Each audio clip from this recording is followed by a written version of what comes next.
تم بڑے غریب نواز موہ اپنا کر کے راکھیو تو ہے پاں پکڑے کی لاز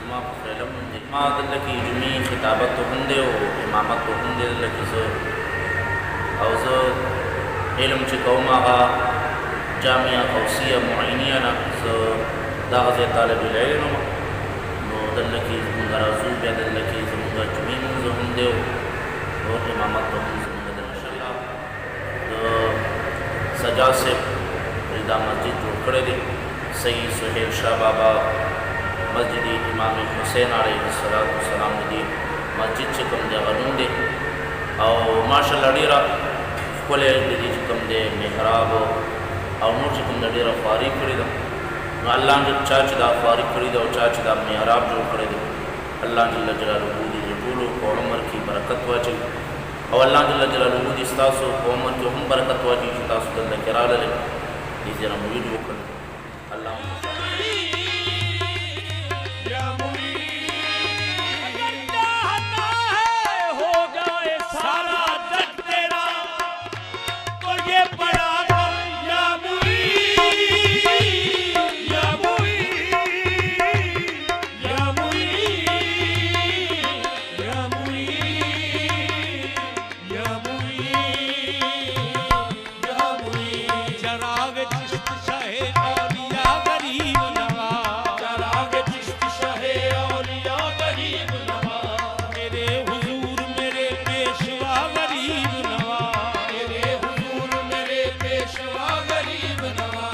سجائے پاک پتن کلیئر اور مہرولی سجائے پاک پتن کلیئر اور مہرولی کہاں کہاں ہوئے جلوہ نما غریب نواز کہاں کہاں ہوئے جلوہ نما غریب نواز میں پل سرات سے گزروں تو اس طرح گزروں میں پل سرات سے گزروں تو اس طرح گزروں ادھر فرید کھڑے ہوں ادھر غریب نواز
अस्सलाम वालेकुम नाज़रीन, PTI न्यूज़ HD पर मज़ारात स्पेशल जो आप लोगों का एक जिसका मैंने आप लोगों से प्रॉमिस किया हुआ है कि जब भी मुमकिन हुआ किसी ऐसी हस्ती जो अपना एक मकाम रखती है, एक कैफियत रखती है, और इस दरबार की जिधर मैं इस वक्त बैठा हूँ, रात का ये पहर है, हज़रत सैयद सुहेल शाह मेरे साथ मौजूद हैं। हज़रत सैयद सुहेल शाह सरकार के यहाँ पे खिदमत करने वाले खिदमतकार ये कौन हैं, इनको पूछेंगे, इनसे जानेंगे दरबार शरीफ कैसे यहाँ इस इलाके में ऐसा दरबार होना ये कैसे मुमकिन हुआ, और पूरी ये सूरत हाल इंशाल्लाह मैं कोशिश करूँगा कि अपने नाजरीन के गोश गुजार कर सकूँ। सजाद हुसैन जी, सजाद हुसैन भाई कैसे हैं आप, खैरियत से? बहुत शुक्रिया सर आपके यहाँ इस आपके साथ बैठना नसीब हुआ। सजाद भाई, कितना अर्सा हुआ आप बैठे हुए यहाँ पे और खिदमत कर रहे हैं? 23 मई 1999 को शाह साहब हुजूर ने पर्दा किया, दुनिया से तशरीफ़ ले गए, तो बस उनकी तदफीन यहाँ हुई। तो उस वक्त मेरे हमने उनको यहाँ दफन कर दिया। उनकी वसीयत थी कि मुझे पेशावर में ही आप दफन करें। तो चूँकि ये पाकपतन शरीफ तशरीफ़ लाए थे, वहाँ पे उन्होंने काफ़ी वक्त गुजारा रूहानियत में, और तकरीबन 14-15 साल इन्होंने वहाँ गुजारे बाबा फरीद गंज रहमतुल्लाह अलैह की बारगाह में। और ये वहाँ से 22 साल उससे पहले जो है हॉलैंड में रहे। तो इनका सिलसिला नसब जो है गौस पाक से मिलता है। सैयद सुहेल शाह गिलानी रहमतुल्लाह अलैह नाम है इनका, और बेसिकली ये बिलोंग करते हैं बहावलपुर से। और इनके आबा अजदाद जो हैं उनका मज़ार बटाला शरीफ इंडिया में है, सैयद फाजिलुद्दीन गिलानी रहमतुल्लाह अलैह की औलाद से। माशाअल्लाह। जी हाँ। तो ये हॉलैंड में थे 22 साल। वहाँ से फिर जब तसव्वुफ़ में इन्होंने कदम रखा तो पाकिस्तान तशरीफ़ लाए। पाकिस्तान तशरीफ़ लाए तो यहाँ के कोयटा में हज़रत सैयदना ताहिरुल आज़ीम रहमतुल्लाह अलैह के हाथ पर इन्होंने बैत की, और वहाँ से इनको जाग लगी। तो फिर उसके बाद आके ये दाता साहब हुजूर 40 दिन बैठे वहाँ पे, चिल्ला किया इन्होंने। उनके बाद फिर सैयद सुहेल शाह गिलानी रहमतुल्लाह अलैह फरमाते हैं कि मेरी हुजूर गौस पाक से फिर मुशाफ़िर मुलाकात। माशाअल्लाह। मैंने हुजूर गौस पाक से कहा कि आप सबको अता करते हैं, तो मैं तो आपका बेटा हूँ, आप मुझे भी अता करें। तो हुजूर गौस सकलैन ने फरमाया कि जाओ बेटा, तुम्हारा हिस्सा बाबा फरीद के पास है, वहाँ से जाके ले आओ। फिर शाह साहब हुजूर आए, और 1986 में ये जब हॉलैंड से आए तो फिर ये बाबा साहब हुजूर की बारगाह में इन्होंने 1999 तक ये वहाँ रहे। पेशावर आए, यहाँ पे इनको हार्ट अटैक हुआ, और उन्होंने फिर हमें वसीयत की कि मुझे पेशावर में ही आपने दफन कर दिया। फिर यहाँ पे ये जब इनकी विसाल हुआ तो पंजाब से काफ़ी सारे हजरात जो इनके मोतकिद थे, जो इनके मंतदार थे, वो सारे आए। उन्होंने बहुत कोशिश की कि हम इनको ले जाएं। जो बाबा फरीद गंज रहमतुल्लाह अलैह की जो सजादा नशीन हैं, दीवान हुजूर मौदूद मसूद सरकार, उन्होंने वहाँ से बहुत प्रेशराइज़ किया सबको कि भाई आप शाह साहब हुजूर को ना पाकपतन शरीफ लेके आए। तो बस हमने भी कहा कि आप ले जाएं, कब्र तो हमने यहाँ उनके लिए यहाँ बना ली थी, लेकिन चूँकि शाह साहब का हुक्म था तो फिर जितने उनके मोतक़ीदीन थे वो सारे फिर मजबूर हो गए। उन्होंने फिर यही फैसला किया कि शाह साहब को हमने पेशावर में ही दफन कर दिया। तो फिर इस तरह उनकी यहाँ 23 मई को, इसी महीने हम आज से 2-3 दिन पहले ही उनकी बरसी मनाई गई। जी हाँ। तो उर्स पाक की तरह का कह रहे हैं। उर्स पाक तो हम सफ़र के महीने में करते हैं, 7 सफ़र को शाह साहब हुजूर का उर्स पाक होता है। इस दफ़ा जो उर्स पाक गुजरा तो वो 23वां था। ابھی ریسنٹلی ابھی محرم کے بعد جو سفر آئے گا یہ 24واں اور سے پاک ہوگا شاہ صاحب۔ ماشاءاللہ۔ شاہ صاحب کا اور سے پاک ہوتا ہے تو پھر پنجاب سے کافی معتقدین آتے ہیں، یہاں لنگر بھی تقسیم کرتے ہیں، پھر سماع کا بھی اہتمام ہوتا ہے، 3 دن کا عرس ہوتا ہے، دور دور سے لوگ آتے ہیں۔ تو جہاں بس یہ روحانی سلسلہ ہے۔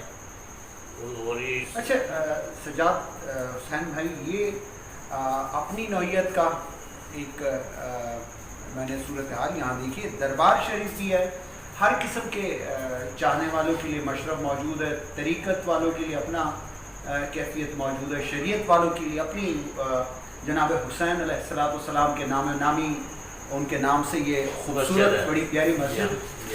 یہ کب بنی یہ مسجد؟ کیونکہ میں بہت پہلے آیا تھا تو مسجد نہیں تھی۔ مسجد نہیں تھی، یہ اصل میں ایسا ہوا کہ جس دن شاہ صاحب حضور نے یہاں پردہ فرمایا اور ہم نے ان کو یہاں دفن کیا، تو جب یہ 4 دیواری لگی تو اسی وقت ہم نے ایک بورڈ یہاں لگا دیا تھا مسجد امام حسین کا۔ ماشاءاللہ۔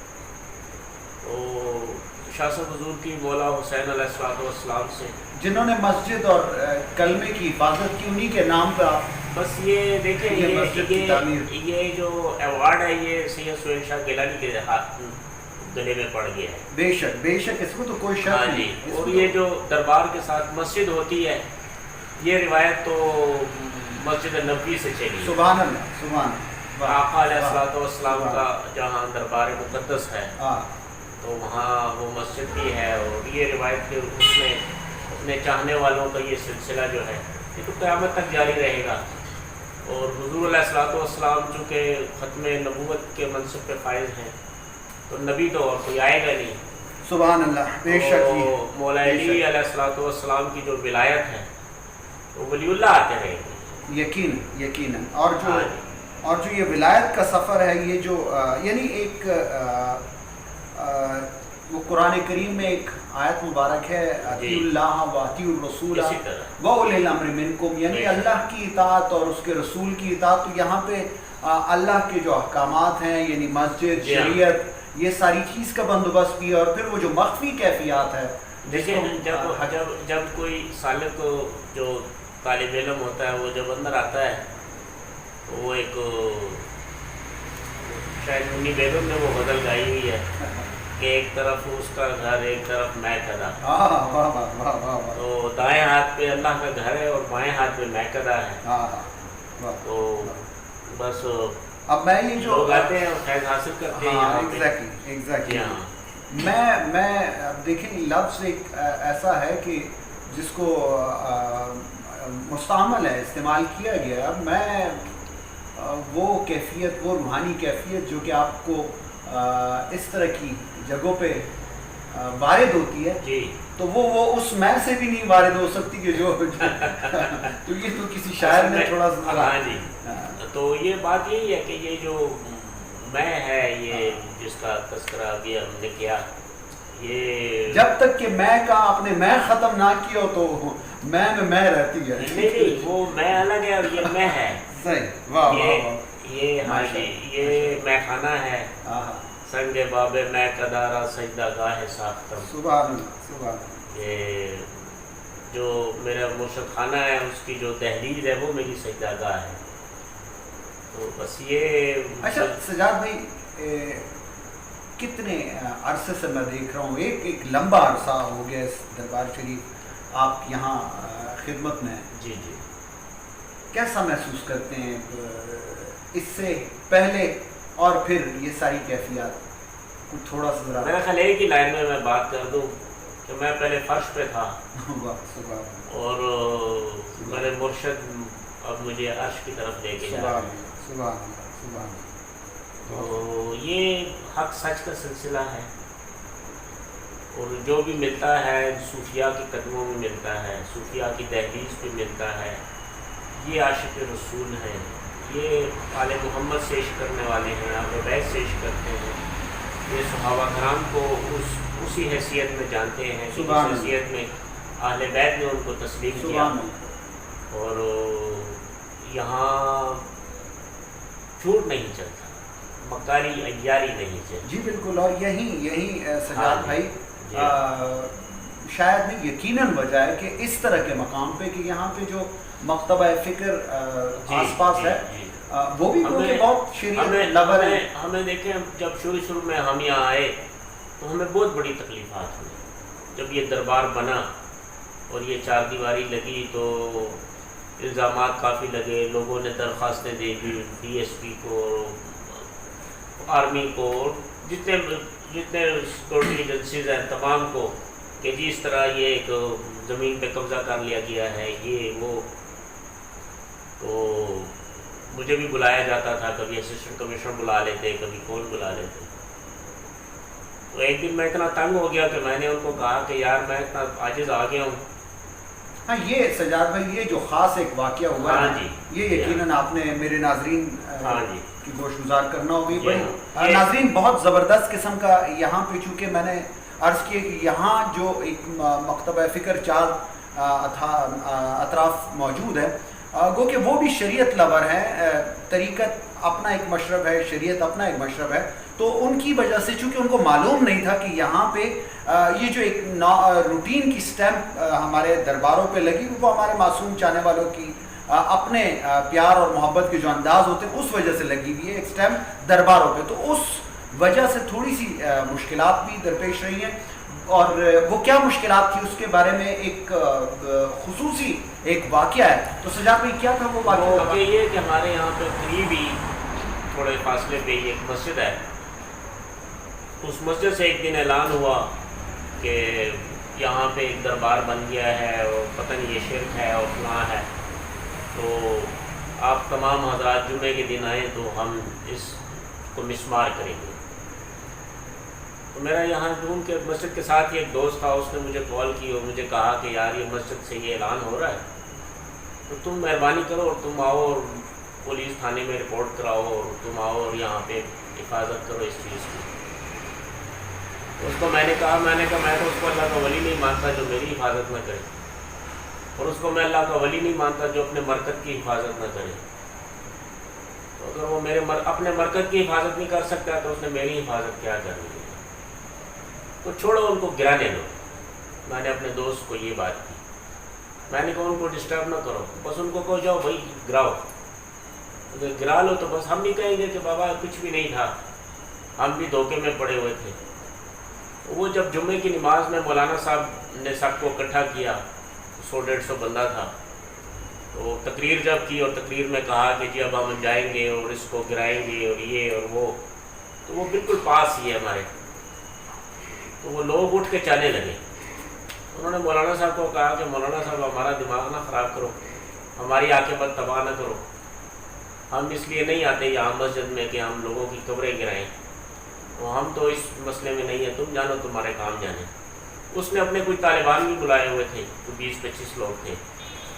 तो ये मस्जिद में एक बंदा था, तालिबान तो बहुत प्यारे लोग हैं, अपने बस वो उनके अपने ही थे जो भी थे, पैरोकार हो, जी हाँ, कह सकते हैं तालिबान।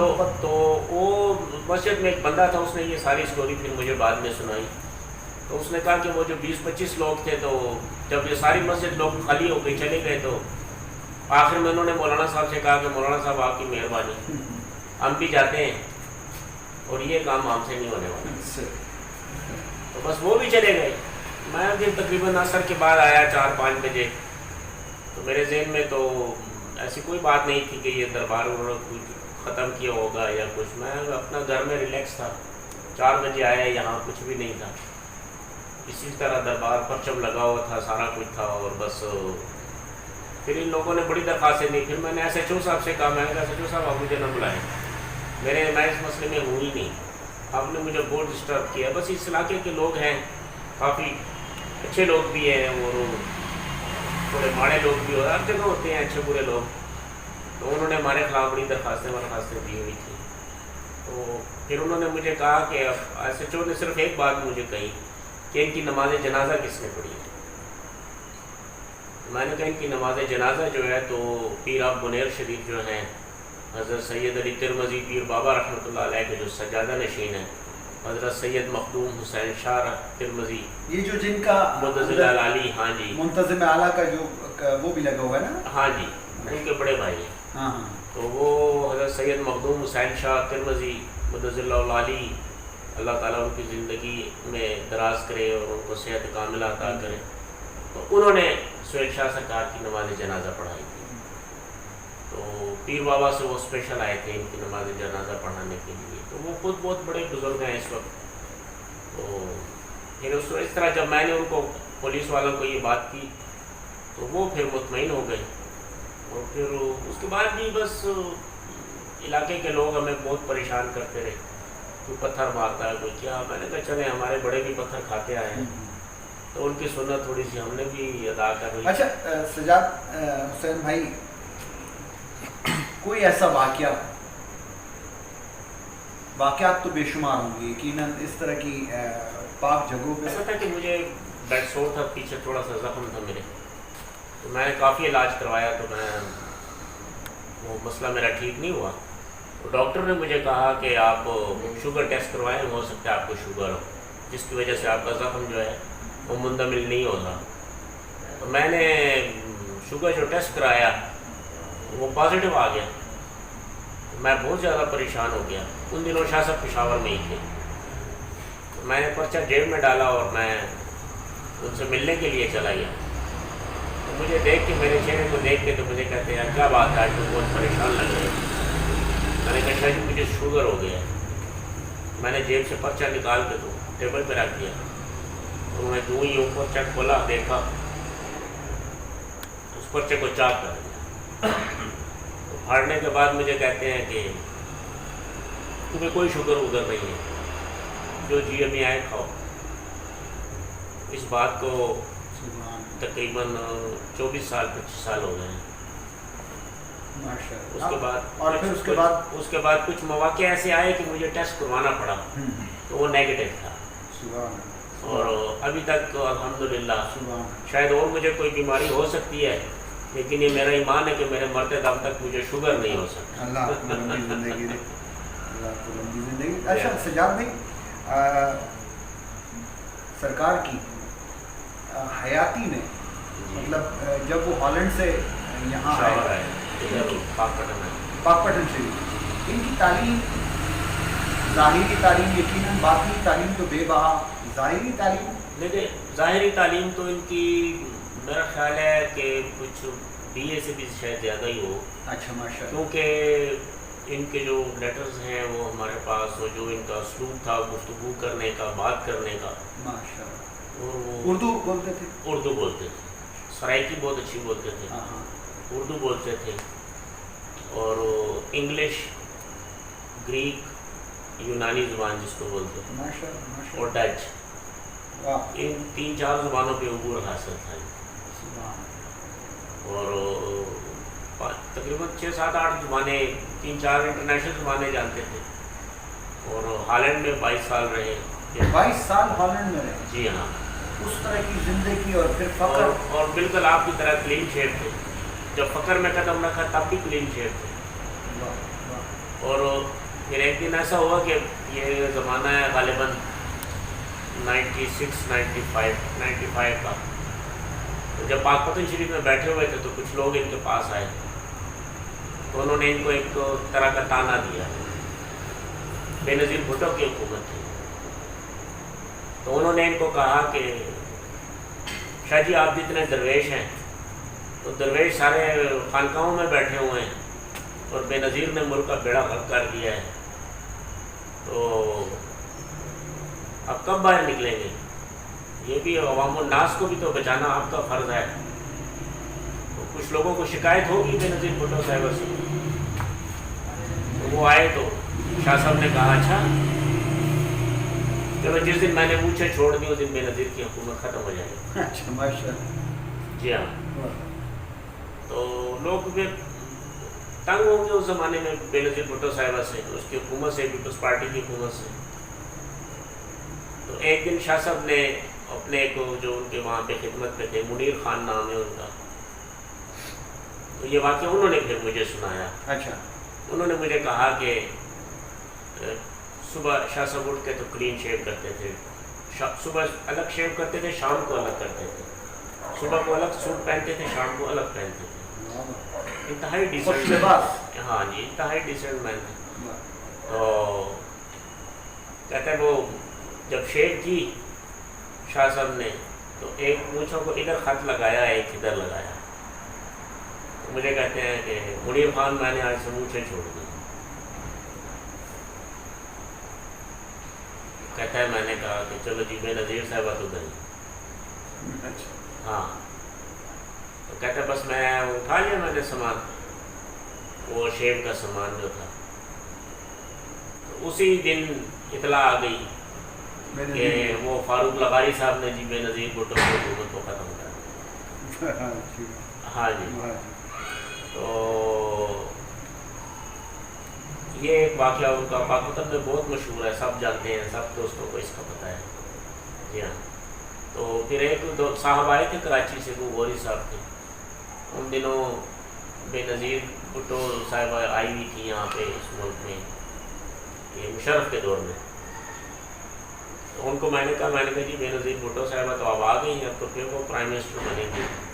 उन्होंने कहा वो कभी नहीं बनेंगी। इसी दरबार पे उन्होंने बैठ के कहा वो कभी नहीं बनेंगी। शाह साहब कह गए हैं कि वो अब कभी प्राइम मिनिस्टर नहीं बन सकते।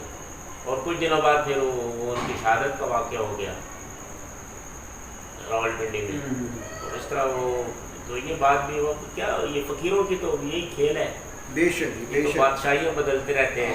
तकवीनी निज़ाम, ये जो एक ज़ाहिरी निज़ाम है उससे कहीं वरा एक बहुत बड़ा निज़ाम बातनी निज़ाम, और वो बातनी निज़ाम के जो के पास जो कमांडर्स हैं, जो फौज है, वो ये लोग हैं, ये अल्लाह के वली हैं, यही लोग हैं, ये अल्लाह के वली हैं जो सारे निज़ाम को संभाले बैठे हैं। अल्लाह ताला का निज़ाम इन्हीं के पास है ना।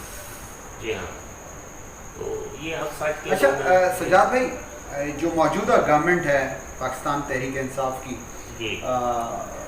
इमरान खान साहब, वो उनको भी ये हुकूमत तभी मिली जबकि सरकार जब बाबा फरीद को सजदा किया, गंज बख्श सरकार के चौखट पे माथा रखा, वही ना सजदा में उसे नहीं माथा रखा। जी हाँ। तो यहाँ पीटीआई वाले, ये तो बेशुमार आपके इस इलाके में भी पीटीआई के कुछ मिनिस्टर्स रहते हैं, तो वो अपने लीडर की पैरवी करते हैं, इधर आते हैं कि नहीं? नहीं, ऐसा नहीं है। अच्छा, असल में हमारे यहाँ पे क्योंकि पश्तून कल्चर ज़्यादा है, तो हमारे ये जो पश्तून भाई हैं ये थोड़े इस सिस्टम से नहीं, ये जो पाकिस्तान तहरीक इंसाफ, ये ट्रेंड सेटिंग किस्म की है, इनमें ट्रेंड चलता है लीडर का। अब इमरान खान का अपना एक कैरिस्मा है, जी हाँ, वो जो है उनको फॉलो करना, तो वो उसकी फॉलोइंग में मैंने इसीलिए पूछा कि वो तो उधर गए थे तो हुकूमत ले ली। खान साहब जब तो सुहेल शाह सरकार के दरबार पे पीटीआई के चाहने वाले आते कि नहीं? बहुत कम आते। अच्छा, नहीं आते, बहुत कम आते, नहीं आते। और हालांकि इमरान खान साहब जो है तो वो आई इन्हीं लोगों की वजह से, मतलब इसमें तो आपको शक वाली बात ही। हाँ जी, वो दरबार, मैं खुद इसी तरह अपने मज़ारात स्पेशल प्रोग्राम में मैंने दाता गंज बख्श सरकार के जो सजादा नशीन हैं उस्मान फरीद जी भाई, उनका इंटरव्यू भी किया, उन्होंने मुझे खुद बता। असल में यहाँ एक प्रॉब्लम है पीटीआई के साथ। तो वो प्रॉब्लम ये है कि पीटीआई मकामी लोगों को उन्होंने कभी टिकट दिया ही नहीं। अच्छा, हमारे जो एमपी हैं वो टल से बिलोंग करते हैं, कामरान बंगश नाम है उनका, पेशावर से दूर दूर तक उनका कोई ताल्लुक नहीं। जो हमारे एमएनए हैं वो भी पेशावर के नहीं हैं। पेशावर के जो लोग हैं वो हिंदू ज़बान बोलते हैं। पेशावर के जो कदीमी लोग हैं वो पश्तो नहीं बोलते। तो जो पेशावर के, अब जैसे गुलाम अहमद बिलोर हैं, ये पेशावर के हैं। तो सैयद कमर अब्बास साहब थे, वो पेशावर के थे। तो सैयद ज़ाहिर अली शाह साहब थे। अच्छा, आपका कहने का मकसद, मैं इसको इस तरह कहूँ कि जो लीडर हैं इमरान खान साहब हैं, वो फ़क्र और तसव्वुफ लवर हैं, तो पार्टी में ये अभी ट्रांसफ़र नहीं कर सकेंगे। असल में पार्टी में उनकी पंजाब जो है ना जी, पंजाब को तो पहले से भाग लगे हो। नहीं, पंजाब की मैं जनरल बात कर रहा हूँ, मैं यहाँ मैं लोकल वही मैं बात कर रहा हूँ कि यहाँ के जो एमपीएज और एमएलएज हैं वो चूँकि उनका ताल्लुक पेशावर से नहीं है, वो पिशोरी नहीं है, वो पिशोरी ज़ुबान नहीं बोल सकते, वो सिर्फ पश्तून बोलते हैं, पश्तो बोलते हैं। तो पश्तो जो पिशावर में जो पश्तो बोलेगा वो पिशावर से नहीं होगा, वो बाहर से माइग्रेट होकर पिशावर आया होगा। ये मैं बड़ी तारीखी बात आपको बता रहा हूँ। बिल्कुल, इसको मेरी इस बात को कोई चैलेंज कर सकता है तो आ जाए मेरे सामने बैठ जाए। तो पिशावर के जो कदीमी लोग हैं वो हिंद को ज़ुबान बोलते हैं और उन्होंने सारी ज़िंदगी सूफिया और औलिया की खिदमत की है। और सज्जाद भाई बहुत बहुत शुक्रिया, आपने हमें वक्त दिया और मज़ारात स्पेशल PTI न्यूज़ HD मेरे इस प्रोग्राम में आपने इतनी खूबसूरत सुहेल शाह सरकार की गुफ्तगू की। आखिर में कुछ कहना चाहें तो मेरे नाज़रीन। देखिए, हम तो सिर्फ यही बात करेंगे कि ये सूफिया का सिलसिला है, यही वो सिलसिला है जिसमें नजात है। हुज़ूर अलैहिस्सलाम से मोहब्बत, उनकी तकलीद, उनके औलिया से मोहब्बत, अहले बैत से मोहब्बत, उनके जो जानिसार सहाबा कराम हैं उनसे मोहब्बत, बस यही दीन का खासा है, यही कुल्ले ईमान है और यही सब कुछ है। और इससे आगे पीछे और कुछ भी नहीं है। बातें करना दीन का काम नहीं है, दीन अमल का नाम है। अगर आपने किसी का दुख उठा लिया, भूखे को खाना खिला दिया, नंगे को कपड़ा पहना दिया, बस ये कुल्ले ईमान यही है। माशाअल्लाह माशाअल्लाह। इसीलिए सूफिया के दरबारों में लंगर चलते हैं, भूखे आते हैं, खाना खाते हैं, नंगे आते हैं, अपने आप को ढांप के चले जाते हैं। सुभान अल्लाह। तो ये सबसे बड़ी इबादत है और अल्लाह ताला हमें और आपको सब दोस्तों को इसी की तौफीक अता फरमाए कि हम इंसानियत की खिदमत करते रहें और अल्लाह ताला की जो मखलूक है, चाहे वो किसी भी रंग, नस्ल, मज़हब, इसमें कोई तफरीक नहीं है। बनी नो इंसान की आप जितनी खिदमत कर सकते हैं करें, चाहे वो हिंदू है, सिख है, ईसाई है, देवबंदी है, बरेलवी है, शिया है, कुछ भी है। अगर अल्लाह ताला ने उसको इंसान बना दिया है तो मेरे लिए ताज़ीम लाजम होगी। सुभान अल्लाह सुभान अल्लाह। बहुत खूब बहुत खूब। जी हाँ। नाज़रीन, मज़ारात स्पेशल का ये ख़ास एपिसोड जिसमें मैं मौजूद था, सैयद सुहेल शाह सरकार के इस दरबार पे मैं मौजूद था सज्जाद हुसैन भाई के साथ, और ये गुफ्तगू आपने सुनी। इंशाअल्लाह किसी और बाबरकत जगह पे आपकी मुलाकात करवाऊंगा, वहाँ से इंशाअल्लाह बात होगी। तब तक के लिए इजाज़त दीजिएगा। अल्लाह निगहबान।